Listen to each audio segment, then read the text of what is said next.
We have movement on the rookie ladder as it pertains to Mark Williams. Do we agree with his positioning? And we'll discuss the reputation of Charlotte in the association. That's all today on Locked On Hornets. You are Locked On Hornets, part of the Locked On Podcast Network. Your team every day. In a minute, cuz we live.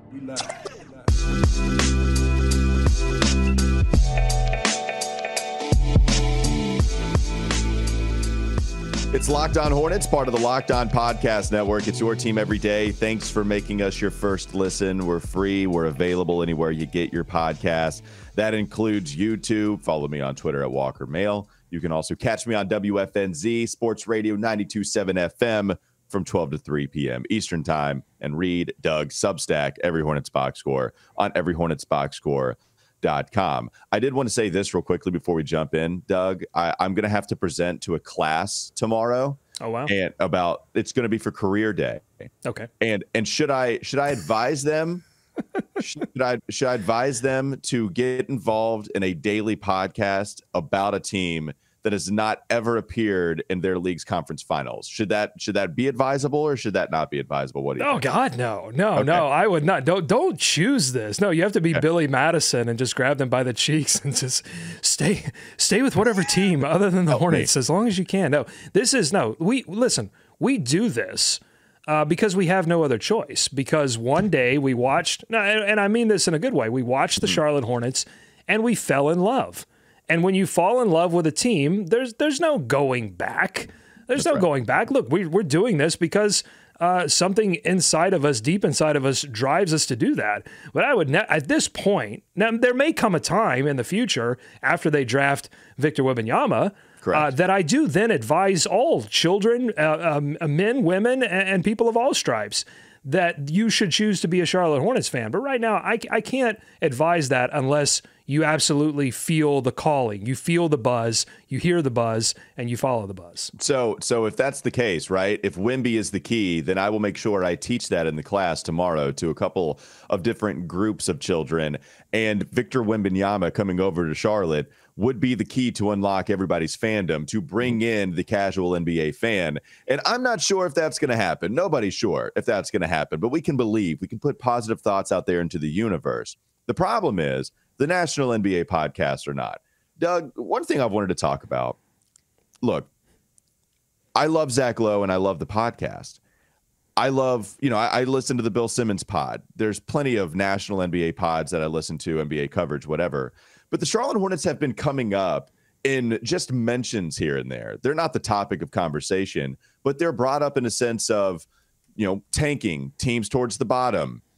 I mean, hell, even Bill Simmons brought it up in passing when he talked about the Phoenix Suns becoming for sale. And he said, well, and you got Charlotte that's going to be for sale. It's like, oh, okay. Just a whirlwind, right? And every single time Lowe or Bill or anybody mentions the Charlotte Hornets, they just speak about them in a fashion that is like that they have the worst reputation in the league. And so they were talking about Victor Wembanyama. They were talking about the least desirable. It was actually a list. Most to least desirable franchises at the bottom four for Victor Wembanyama.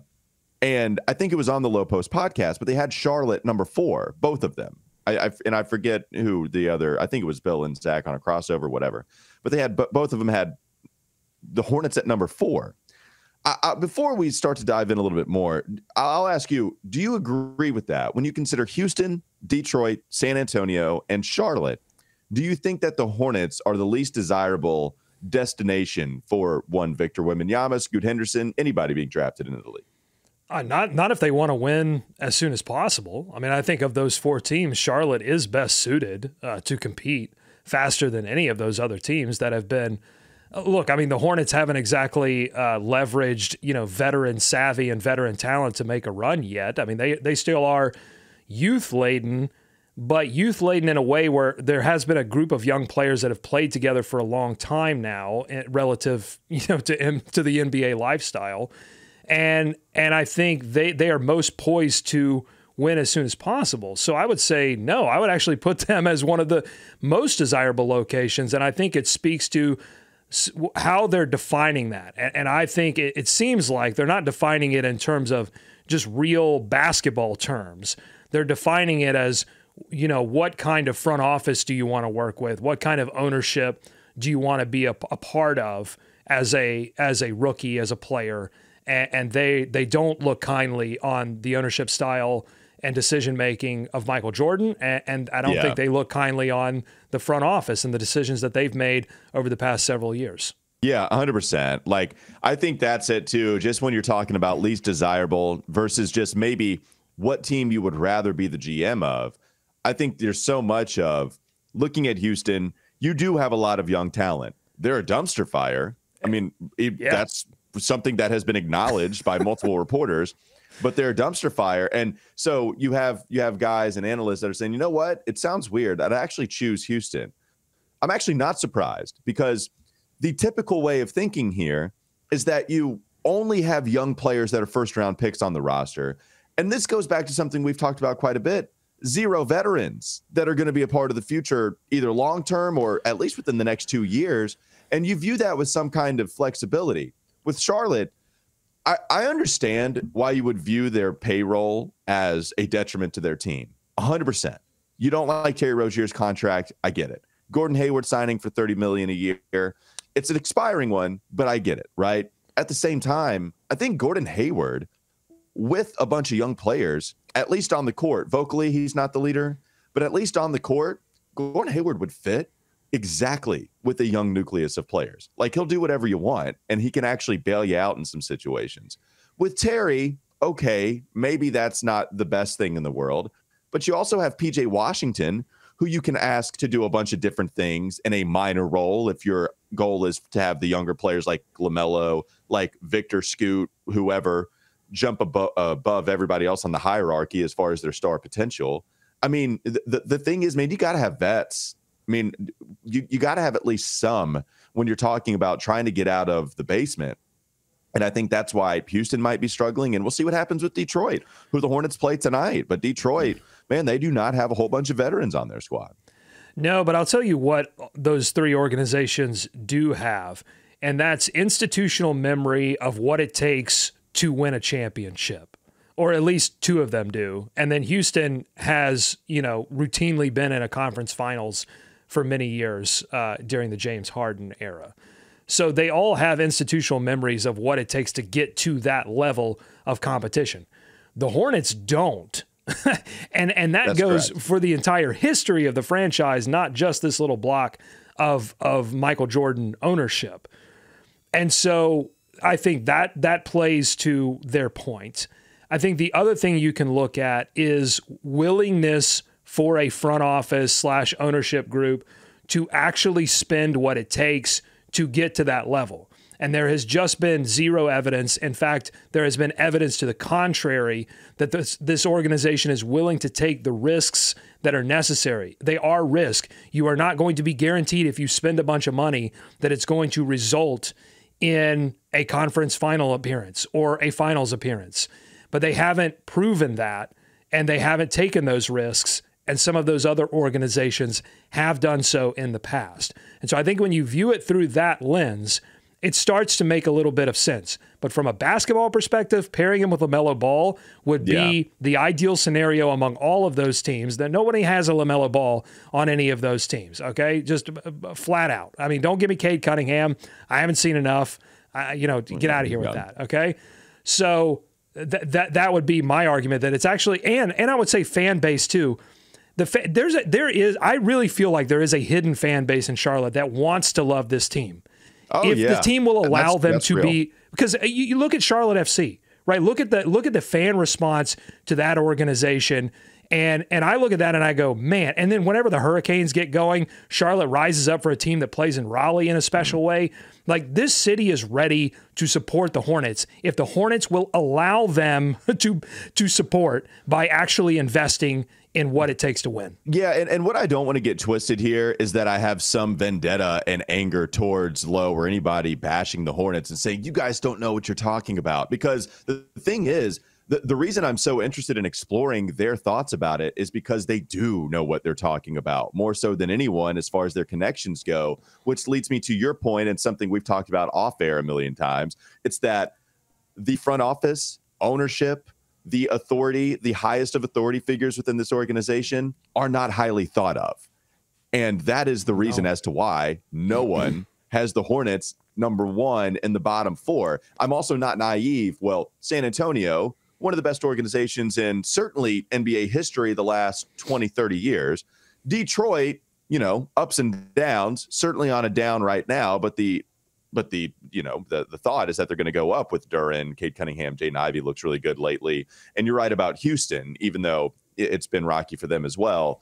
Charlotte doesn't have any of that. They do not have franchise success at any level. The most we have is the 7-game series against Milwaukee. That's what we have to hold on to. And that was to get to the conference finals. That's literally the furthest they've gone. So just wanted to show that it's not like I'm naive. Like, I don't get it. Why don't they like the Hornets? No, I get it. I get the franchise history. It's just so much so where it, you know how we talk about hate is not the opposite of love, but it's indifference. They almost speak about deep. Charlotte. Yeah, there's some philosophical stuff. They almost speak about Charlotte as if like, oh, well, you know, just get them out of here. Just kind of brush them off. And it just goes to show how bad it is, the reputation. If Victor Wembanyama is the generational talent, is the next, you know, LeBron level talent to, you know, hit the NBA, okay? If that's truly what he is, it won't matter what organization he's a part of. That's correct. He will change it from the inside out. The organization will adjust. They will hire whoever they need to. They will bring in player-wise whoever they need to compete if he truly gets them to that level. Because LeBron did it with the Cavaliers. That Cavaliers organization was a disaster before LeBron came, and then all of a sudden, everything changes. Please bring us Wemby. That's all we got to say. All right, we got a couple more segments to go. Coming up next on the Locked On Hornets podcast. Don't go to sleep on the Hornets just yet. You're damn right. We got another mock draft. We're going to see if we get Wemby. We got another mock draft to see if we indeed can get Victor Wembanyama.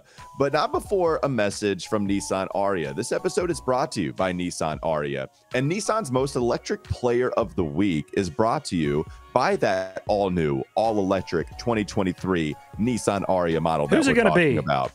I'm going to go with Gordon Hayward, Doug. Oh, wow. Yeah, near triple-double. Okay. I mean, if we don't have LaMelo Ball, there's not too many other guys that you can bank on getting a triple-double. And Gordon got close with a 9 and 8 posts and rebounds and assists to go along with his 23 points in the last game. We talked about him leading up to All-Star break, post All-Star break. The guy's been shooting pretty much every single game, 50% or above. And here are a couple, I'm going to ask you, Doug, here are a couple of characteristics to describe the Nissan Aria. And I want you to pick maybe one or two that can be copy and pasted to Gordon Hayward. Electric, brilliantly fierce, fiercely elegant, stunningly powerful, elegantly powerful.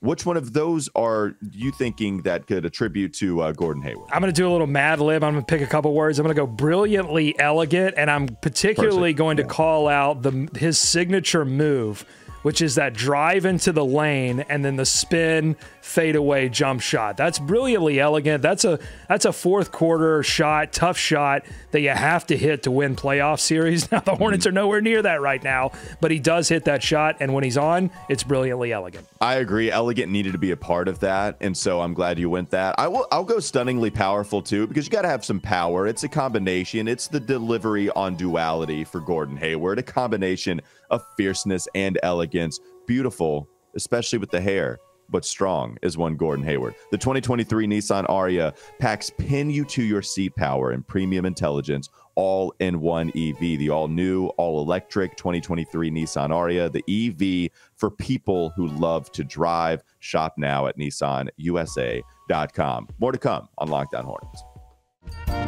This is Locked On Hornets. Now that we have this question, I feel like I need to ask this. Are y'all sweet potato pie folks or you pumpkin pie folks? Pumpkin pie folks. Sweet potato folk. Pumpkin pie. Sweet potato. It's time for more of the Locked On Hornets podcast. All right, Doug, you've been bringing them out. It gets earlier every year. I don't know if that's a bad thing for your obsession or a bad thing for the Hornets that we are kind of calling for the mock drafts early and earlier, but you're bringing them out earlier this season. What mock draft do you have for us today? Oh, this one is a classic one from Bleacher Report. Jonathan Wasserman. He's always cranking out delicious mock drafts for us to consume over and over again. And he has his latest one here from yesterday. I mean, you can't get any fresher than this mock draft. And you scroll down to number 4, and it's the Charlotte Hornets selecting a guy that we've been talking a lot about, Brandon Miller, Alabama freshman, small forward. He writes, NBA team's view of Miller has become a topic of conversation after it was alleged by detectives investigating the killing of Jamea Janae Harris that Miller brought now ex-teammate Darius Miles the gun used in the shooting. Miller has not been charged in the case and continues to play for Alabama. Each front office will do its own due diligence by investigating and interviewing, making it difficult to assess how Miller's involvement will affect his draft stock. So what do you think about that, Walker? Do you think this, because that's, when we talk about Brandon Miller on the show and people comment, that there are a few people who say, look, they're not going to pick him at 4. He's going to fall because of this situation. I in the end don't think he falls. I don't. I mean, reasonably so, maybe 6, but I don't know how much this situation is going to force him to fall in the draft. I mean, one, the guy is still playing right now. So Brandon Miller is not being disciplined by any measure. So if you are also an association or a team in the league that wants the legal process to play out, and eventually it does, and maybe it even happens before he steps foot on an NBA court because he's not in the league right now. Now, I mean, I guess that would have to speed up the process, but he's not in any legal trouble, Doug. Like, that's the thing about this. Not right now, he's got his lawyers talking about it for sure. They're releasing statements on the matter because, of course, you're going to have a lawyer in this situation, but he's not in any legal trouble. That is what Nate Oates went to. That is what Alabama went to defend his playing. And he actually just spoke about the incident yesterday. He said, I never lose sight of the fact that a family has lost one of their loved ones that night. The whole situation is just really heartbreaking. Respectfully, that's all I'm going to be able to say on that. He did break silence, right? So it's not a ton, but at least he acknowledged to some level the severity of it. And in the end, I don't think it's going to hinder his draft stock. I think if a team views him as the 4th best prospect, they're going to take him number 4 if he's available. I don't think it's going to knock him down all that much. What do you think?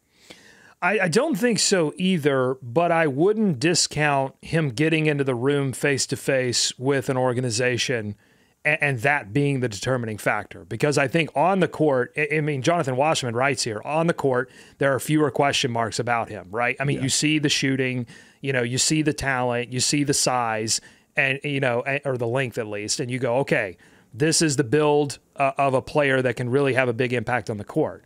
But, I think a lot of people thought that about LaMelo Ball, and then he got in the room with Golden State, and they were like, there was something about the cut of his jib that they didn't like, and he falls to 3 to the Hornets. So I wouldn't discount that. I also would factor in this whole Ja Morant situation, and how will that affect general managers thinking about these situations where there's not necessarily legal trouble, okay, but there are question marks of character that could affect their availability later on down the line, or at least the ceiling that they could potentially reach. Even when you have Ja Morant, who was on the verge of superstardom. I mean, if he can throw it away, then or at least attempt to throw it away, then I think you have to start asking a little bit more serious questions about these type of incidents. So, I think the organizations will look at it, but I'm with you. I think when ultimately it all shakes out, this is probably, unless some new information comes out, this is probably not going to affect his draft stock. Well, and if you want to talk about just his on-court ability, he'd be my 3rd pick. At least right now, with not having taken a dive too deep into the Thompson twins and overtime elite, but Brandon Miller, watching him play, I mean, even at the beginning of the season, man, the guy's stunning. The ability to shoot, it's almost like you're comparing him to Jabari Smith from last year, and not the greatest rookie season for Jabari Smith. That's also a bad situation in Houston, as we've talked about, but with more evidence of handle for Brandon Miller too. Like, that's something that's enticing about him, possibly better playmaking from Brandon Miller. So yeah, man, I mean, to see what he shot, over 50% from 2, over 40% from 3, almost 20 points per game, also 8 rebounds at 6'9" to move with that fluidity. Yeah, man, he's impressive. So if it's not Wemby, if it's not Scoot, Brandon Miller would be the guy as far as the skill set goes that I would take number 3 overall. Yeah, I mean, it's a guy that you could see definitely taking over for Gordon Hayward when Hayward is traded or that contract runs out. I mean, great lateral quickness, defends multiple positions, is going to have that ability in the NBA.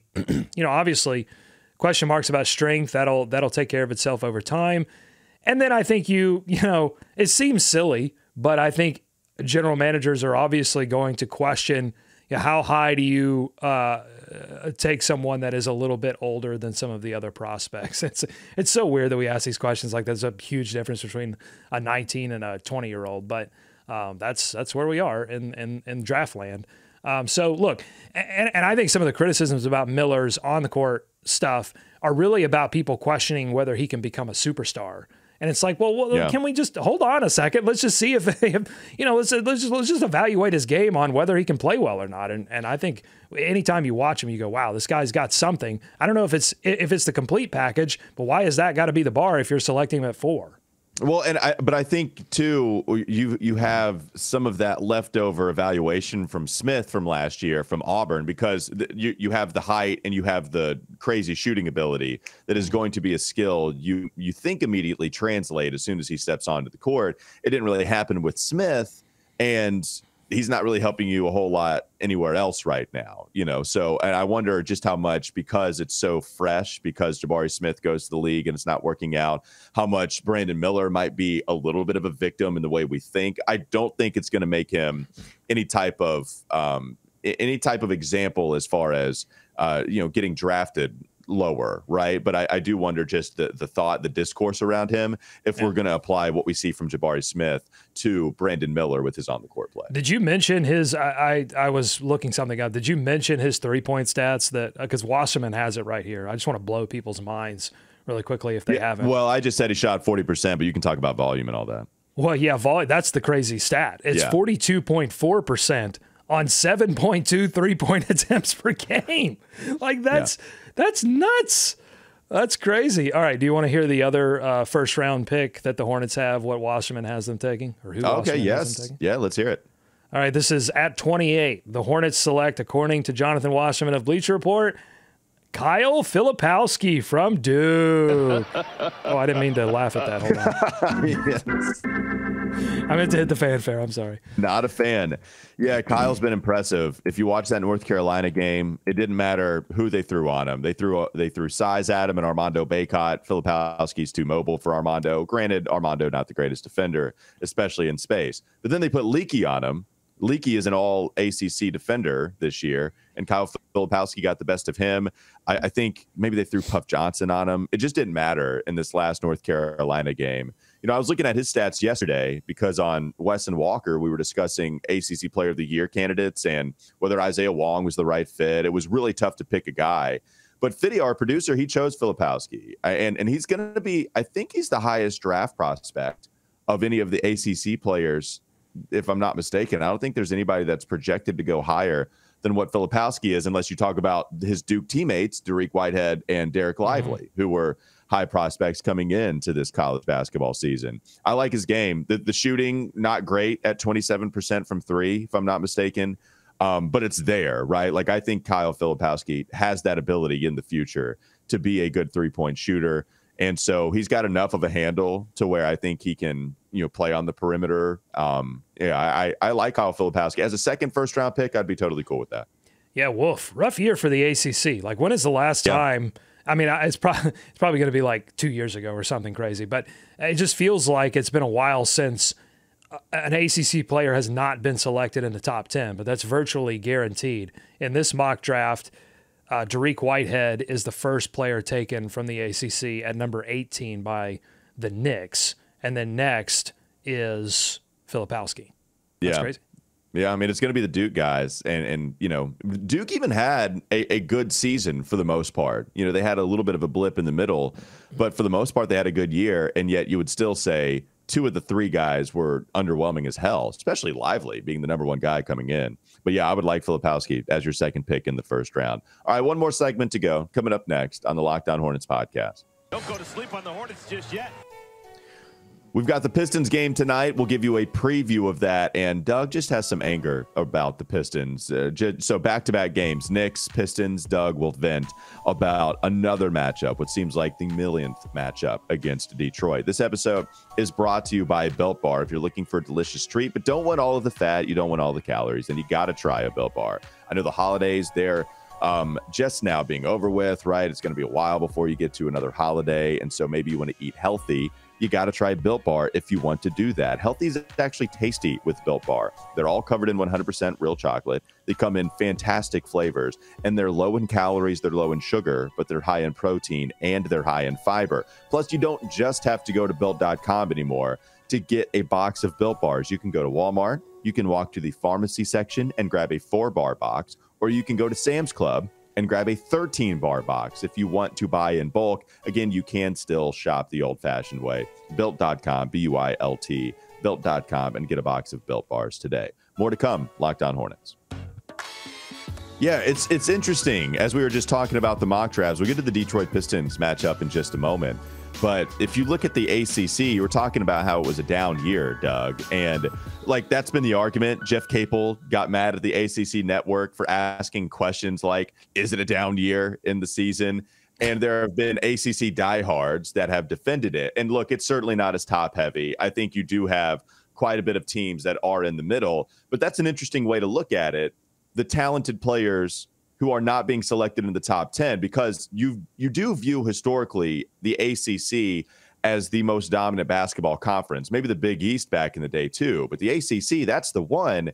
And you have to go really far back to go to the last time in the NBA draft that you did not see an ACC player drafted in the top 10. I know you were doing your research, Doug. Yeah, 2009, nearly 15 years ago. That's how far you have to go back. Blake Griffin, Oklahoma, Hasheem Thabit, UConn, James Harden from Arizona State, Tariq Evans, Memphis, Ricky Rubio, International, Johnny Flynn, Syracuse, which wasn't part of the ACC at the time. Steph Curry probably should have been in the ACC. They didn't take a chance on him. Goes to Davidson. Then Jordan Hill from Arizona, DeMar DeRozan, USC, Brandon Jennings did not play in college. Overseas, yeah. Yeah, and so you'd have to go the first ace. Do you remember the first or can you recall the first ACC player taken in the 2009 draft? Well, I'm gonna go Hansbrough at like what 13 with the Pacers. Maybe is that? Am I missing one in that little section before Hansbrough? You're missing a very important one. At number 12, the Charlotte Bobcats select from Duke. Hendo. Yeah, wow. Gerald Henderson was the first ACC player selected. Yeah. Wow. Okay. There you go. What's funny, right? The ACC down year. And then if we use this metric, then we go back to 2009. But in 2009, that North Carolina team is one of the best college basketball teams of all time. They had Hansbrough, Danny Green, Ty Lawson, Ed Davis, and Tyler Zeller were on the bench. Like that team was absolutely bananas. It was crazy. This was an extremely critical draft for the Bobcats, not just because of who the Bobcats selected, but because of someone that was also drafted in 2009. I'm, of course, talking about Lord Byron Mullins, who went to the Dallas Mavericks at number 24. Now, he was from Ohio State, but he did have one of the best dunks in Charlotte Hornets history, Byron Mullins. We will always remember you. Lots of posters over there. Can you imagine if it wasn't really going to happen because the Knicks were going to take him if Steph Curry was still available? Can you imagine a world, though, where Steph just lasts a little longer? Like it's not even one worth entertaining too much, but allow me to live it just for a second. If Steph Curry lasts a little longer and then Charlotte's like, all right, we'll take Steph Curry. And then we have all of that happen here. This city would explode. We would explode. And we'd be filthy rich. But that didn't happen, Doug. We took Gerald Henderson. That's what happened. I am not filthy rich. Yeah, the best player that they passed up on from that draft was they take Hendo at 12. You go Hansbrough, Earl Clark, Austin Day, James Johnson, Drew Holiday at 17 to Philadelphia. That'd have been a good one. Ty Lawson, Jeff Teague. You know, not an extremely deep draft. Darren Collison, who would get into trouble later. Taj Gibson at 26. Yeah, I mean, not a great, deep draft. Not a lot of big cuts here. Well, who was our? I mean, we had Felton still, right? I mean, that would have been your point guard situation. Maybe you still viewed you're not wanting to run 2 point guards, so you're not taking Drew Holiday. I guess, yeah. I don't know. I guess that was the thinking. So it was Gerald Henderson. All right, let's go to the Detroit Pistons preview here, Doug. I know you're mad at the Pistons. You just want to send them out of the universe. Just talk to me about the Pistons. I'm just frustrated. It feels like we've played these guys like 7 times, and there've been overtime losses. LaMelo kept fouling out, and then he gets injured in that last game against the Pistons. It's just like, how much more can you take from us, Pistons? And then they're just embarrassing us in a year in which they are, let me just say, I know everybody's talking about, oh, yeah, nobody's trying to do the big tank for Wemby because Adam Silver sent a letter out to everyone. But what the Pistons have done, oh yeah, it's shameless. Like the way they've been benching players and playing odd lineups and having a chance to win a game and throwing it away on an inbounds play that was just like, man, I mean, put that under a microscope. It feels certainly to me like some shameless tanking. Well, one interesting thing, I teased it in the cold open, the NBA rookie ladder rankings, according to NBA.com. They have Mark Williams past Jalen Duren now. Mm-hmm. So Jalen Duren is now 12. I believe they only show 12 rookies a part of the ladder. And Mark Williams is number 11 because he has been playing well, even with his worst game probably coming against the Knicks, just not a great stat line. Still playing well overall, enough to vault himself to number 11. I mean, Doug, I was talking about this, and the Hornets Hivecast just released from Sam Farber. I hopped on that pod with him. I committed pod adultery, so I'm sorry about that. But Sam Farber and I were talking about Mark Williams possibly being a member of an all-rookie team. Like, is that possible? Is he getting enough love to possibly be a second-team all-rookie member? First is locked up. He can't get that. But I think maybe there's a shot. What do you make of Mark Williams jumping Jalen Duren in the rankings? I think there's a lot of time left in this season, a lot of games left, and he's been making some highlight plays. To me, that's got to be it. You've got to have some of those blocks that he has on perimeter players that just jump off the screen. Those because he's going to put up the stats. I think that just the raw stats are going to be in his favor. But in order to overcome the fact that he was playing in Greensboro for so long, I think he's got to have some more of those eye-popping performances and eye-popping plays. Doesn't have to do it every game, but you've got to get a little bit of attention from some of these people that are going to be voting. But I think he's certainly capable of doing so if the matchups are there. What do I think of him passing Jalen Duren? I think that it was a little bit inevitable because Duren has been dealing with some ankle issues. Right. And the latter mentions, his situation in Detroit is tough. Detroit trades for him, but they've got a crowded front court right now that he's having to battle through. I feel bad because Jalen Duren would not have had that crowded of a front court, even with Mark Williams. If you had selected both of them, right now you'd be Mark Williams and probably Jalen Duren backing him up, and maybe Nick Richards is sort of a reserve center. That would have been a great situation. It would have taken Jalen Duren more time to get on the floor, just like Mark Williams. But I think it would have been a great situation. Instead, Duren is languishing in Detroit, which is one of my teams that I just want to yeet into the sun. Because for so long people were like, "Oh, Detroit's on the up and up. They're coming up, folks. They're going to be in the playoffs," and of course they never would be. And look, they got off my list for a few minutes when they went back to some of the retro jerseys because I love the '90s kitsch that is the Detroit Pistons. Mm-hmm. But I'm just done with the Pistons. Like, I'm tired of playing them. This feels like the 7th time we faced off, and I'm just sick of them, and I'm ready to be done. It seems like you're tired of the Pistons. And the Jalen Duren thing, look, it's really the injuries to me. I mean, he's still got a ton of playing time with them. He was playing he played 52 games. He's played over 1,300 minutes. And that's even after he suffered the injury, and the Detroit Pistons have kept him out. But Jalen Duren still a successful rookie season as far as I'm concerned. Just looking at the point totals for all the rookies real quickly, Mark Williams has scored the 16th most amount of points in the league this season for first-year players. He's at over 302, actually considerably ahead of Christian Brown in Denver. But that's actually with only 36 games that he's appeared in. Everybody above him has played in at least 52 games. So huge gap, right? 36, 52 David Roddy, 52 Jalen Duren, and everybody else has played in that many or more, with Mark Williams only playing in 36. He's 11th in rebounds compared to every other rookie out there. So he's, made up some lost ground, right? Like, you talk about him entering the rotation later in the season, and you have to I mean, even some of those games that are put in there, you're really talking about 33 because of 1 minute that he was put in garbage time at the very beginning. So, yeah, I mean, I just think he's done a good job of making up for lost time. Yeah, for sure. And this rookie ladder mentions that he's the new per 36 darling. So per 36, he's scoring almost 17 points per game, 16.9, 13 rebounds with a 63.9 field goal percentage. Now, I would note, if you've been watching closely and listening to the show, there's a reason why Mark Williams is not really racking up 36 minutes per game. He will one day, but it's not now, because there are some things that he's still trying to shore up in his game that is preventing him from getting those big minutes. And I'll also note that on this rookie ladder, number 4, your Western Conference Rookie of the Month and the recipient of one of Doug Branson's draft roses, that's none other than Walker Kessler. You wanted Jalen Duren more, though. Like you did. You wanted Jalen Duren more, but we're gonna get our boy, your boy, Mavs draft on, and he was the one. And I was not big on Walker Kessler either. Wrong about that. But he had him. Remember, he said he was like 70. He had him in Yugoslavia. Like he had him, not drafted in some remote Eastern European country in a small farming village. I mean, it's incredible. Do you remember Walker Kessler? Oh yeah, he's farming goats now out in Eastern Europe. That's what Walker Kessler is doing.